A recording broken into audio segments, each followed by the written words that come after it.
So imagine a big explosion as you climb through 3,000 feet. Imagine a plane full of smoke. Imagine an engine going clack, clack, clack, clack, clack, clack, clack. Sounds scary. Well, I had a unique seat that day. I was sitting in 1D. I was the only one who could talk to the flight attendants. So I looked at them right away, and they said, no problem. We probably hit some birds. The pilot had already turned the plane around, and we weren't that far. You could see Manhattan. 2 minutes later, 3 things happen at the same time. The pilot lines up the plane with the Hudson River. It's usually not the route. He turns off the engines.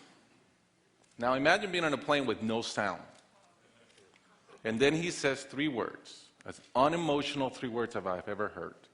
He says, brace for impact. I didn't have to talk to the flight attendant anymore.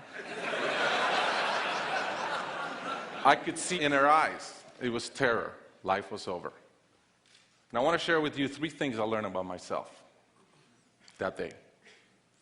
I learned that it all changes in an instant. We have this bucket list, we have these things we want to do in life, and I thought about all the people I wanted to reach out that I didn't, all the fences I wanted to mend, all the experiences I wanted to have and I never did. As I thought about that, later on I came up with a saying, which is, I collect bad wines. Because if the wine is ready and the person is there, I'm opening it. I no longer want to postpone anything in life. And that urgency, that purpose has really changed my life.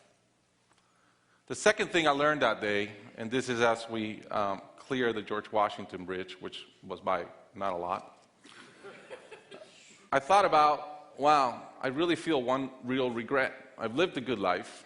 In my own humanity and mistakes, I've tried to get better at everything I tried. But in my humanity, I also allow my ego to get in.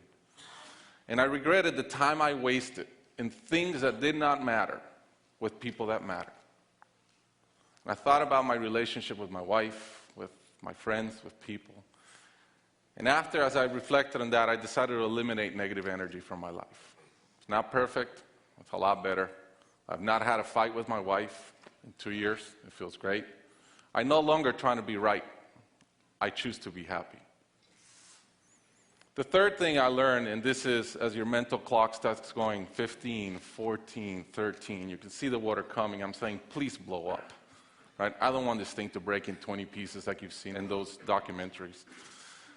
And as we're coming down, I had a sense of, wow, dying is not scary. It's almost like we've been preparing for it our whole lives.